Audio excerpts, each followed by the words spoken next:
En 1867 un país vendió un territorio del tamaño de Francia, Alemania y España juntas por menos de 2 centavos el acre. No fue un error de cálculo. No fue un regalo. Fue una jugada desesperada para no perderlo todo por la fuerza. Rusia vendió Alaska a Estados Unidos por $7.2 millones, y durante más de un siglo el mundo repitió la misma versión simplona, que fue una tontería, que nadie sabía lo que había ahí debajo, que el zar se rió todo el camino hasta el banco. Esa versión es cómoda, también es falsa en casi todos sus detalles. La verdad tiene 3 capas, y ninguna de ellas es Rusia no sabía lo que tenía. Rusia sabía exactamente lo que tenía, y precisamente por eso lo vendió. Antes de terminar este vídeo vas a entender por qué un imperio con miles de kilómetros de costa en el Pacífico decidió que la única forma de ganar era retirarse.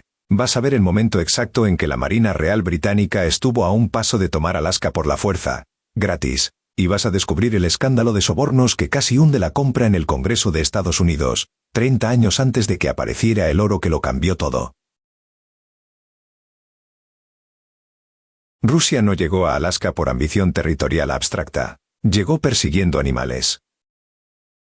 A finales del siglo XVIII, cazadores y comerciantes rusos cruzaron el estrecho de Bering detrás de una sola cosa, la nutria marina. Su piel era la más densa del reino animal, hasta 1 millón de pelos por pulgada cuadrada, y en los mercados de China valía más que la plata. Comerciantes de Kamchatka, Siberia, gente que ya vivía en el borde del mapa conocido, empezaron a establecer puestos comerciales a lo largo de la costa de Alaska. En 1799 el zar formalizó ese negocio disperso bajo una sola bandera corporativa, la Compañía Ruso-Americana, con estatuto imperial, monopolio total, y la autoridad para gobernar el territorio como si fuera un estado dentro del estado. Sitka se convirtió en su capital, apodada la París del Pacífico por los propios rusos, con una catedral ortodoxa, una biblioteca, incluso un observatorio. Pero un imperio construido sobre un solo animal tiene una fecha de caducidad. Y esa fecha llegó rápido. Para la década de 1840, las nutrias marinas habían sido cazadas casi hasta la extinción en las zonas accesibles. Los cazadores rusos, junto a trabajadores aleutianos forzados a participar en las expediciones, habían vaciado la costa. Las capturas cayeron en picado. Los precios en Cantón se desplomaron por la sobreoferta de las décadas anteriores. La compañía que sostenía toda la presencia rusa en América del Norte estaba, en términos simples, quedándose sin producto.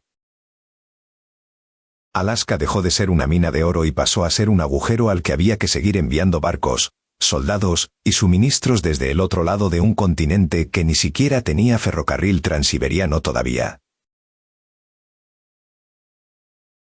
Y entonces llegó la guerra que lo cambió todo.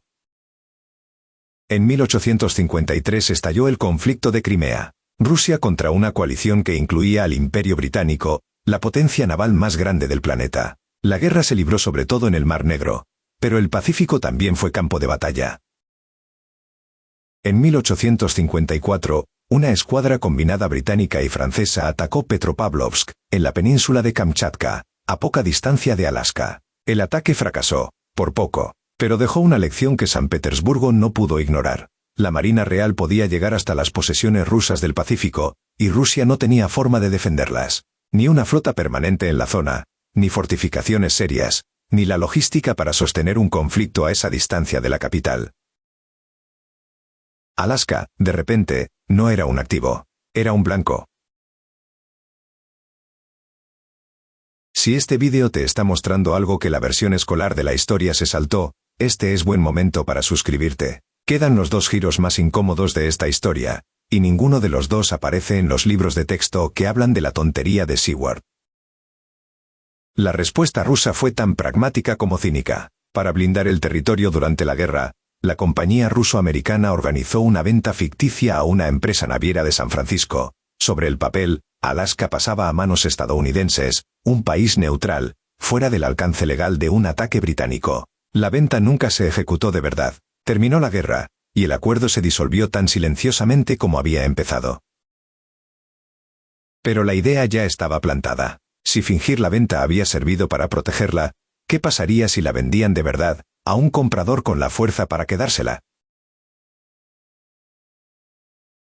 El hombre que convirtió esa idea en política de Estado fue el gran duque Constantino, hermano del zar Alejandro II y responsable de la Marina Imperial. Constantino argumentó algo que sonaba casi a herejía: mantener Alaska no era una demostración de poder ruso, era una demostración de debilidad rusa. Un territorio que no se puede defender ni rentabilizar no suma al imperio, lo resta. Había, además, un cálculo geopolítico más frío todavía. Gran Bretaña, a través de la Compañía de la Bahía de Hudson, ya operaba en el sur de Alaska y presionaba desde Canadá. Si Rusia perdía el territorio en un conflicto futuro, se lo quedaría el rival de siempre, el Imperio Británico, fortaleciendo su posición justo en la frontera del Pacífico ruso. Pero si se lo vendían a Estados Unidos, un país que en 1867 llevaba apenas 2 años de haber cerrado su propia guerra civil, y que empezaba a mirar a Gran Bretaña con la misma desconfianza que Rusia, el resultado era distinto. Estados Unidos no representaba una amenaza militar inmediata para Rusia, y su crecimiento, sobre todo si se hacía a costa de territorio disputado con los británicos, jugaba a favor de Moscú en el tablero más amplio. Un diplomático ruso lo resumió sin adornos: solo quedaban 2 caminos: vender Alaska, o esperar a que se la arrebataran. Del lado americano, el encargado de cerrar el trato fue el embajador ruso en Washington, el barón Edward de Stoeckel. Del lado estadounidense, el secretario de Estado William Seward, un hombre obsesionado con la expansión territorial de su país mucho antes de que Alaska sonara en ningún periódico. Las negociaciones se cerraron en una sola noche, la del 29 al 30 de marzo de 1867, en una sesión de madrugada en el despacho de Seward. El tratado se firmó a las 4 de la mañana. Precio final: $7.200.000, unos 2 centavos por acre. Territorio equivalente a más de 1,5 millones de kilómetros cuadrados. Porque aquí es donde la historia deja de ser solo geopolítica rusa y se convierte, también, en un escándalo americano. El tratado necesitaba la ratificación del Senado, y después, algo más difícil todavía, que la Cámara de Representantes aprobara el dinero para pagarlo. Y ahí el proceso casi se cae. La prensa estadounidense se burló abiertamente del acuerdo. Lo llamaron la nevera de Seward. Lo llamaron el jardín de osos polares de Johnson, en referencia al presidente Andrew Johnson, ya bastante impopular por su gestión de la posguerra. Un periódico llegó a publicar anuncios falsos invitando a monarcas europeos con territorios inútiles a vendérselos a Seward, ya que aparentemente compraba cualquier cosa. La votación de financiación se estancó. Y entonces, según una investigación del propio Congreso en 1869, empezó a moverse dinero. El embajador Stoeckel, con conocimiento tácito de Seward, según notas privadas de funcionarios de la época, pagó decenas de miles de dólares a un grupo de lobistas y al menos a un periodista influyente para inclinar la opinión pública y forzar el voto. La investigación documentó pagos secretos a varios congresistas. El territorio que hoy se enseña como una compra visionaria de Estados Unidos se aprobó, en parte, gracias a sobornos rusos a políticos estadounidenses. Esa frase, por sí sola, no suele aparecer en el resumen de 2 líneas que la mayoría conoce. Y luego está el giro que todo el mundo sí conoce, pero que casi nadie ubica en el tiempo correctamente. Alaska pasó sus primeros 30 años bajo bandera estadounidense siendo, en la práctica, territorio olvidado, sin gobierno civil organizado durante casi 2 décadas, sin inversión. El apodo La Tontería de Seward se mantuvo vigente mucho más tiempo del que la gente asume hoy. El cambio llegó en 1896, cuando se descubrió oro en el Klondike, al otro lado de la frontera con Canadá, y la fiebre se extendió rápidamente al interior de Alaska. Miles de buscadores cruzaron el territorio que 30 años antes nadie había querido ni visitar. Después llegó el cobre. Después, en 1968, el mayor yacimiento de petróleo jamás encontrado en Norteamérica, en la bahía de Prudhoe, en el norte helado del estado.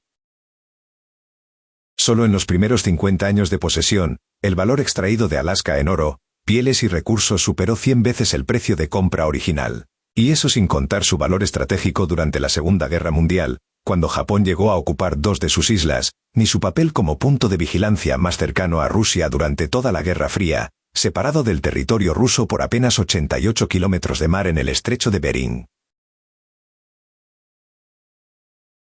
Así que la pregunta real nunca fue si Rusia sabía lo que tenía. La sabía. Sabía que las nutrias se habían acabado, que la Marina Real podía llegar hasta Kamchatka, que no tenía forma de defender una costa a 10.000 kilómetros de San Petersburgo, y que el rival de siempre esperaba cualquier grieta para quedarse con el territorio gratis.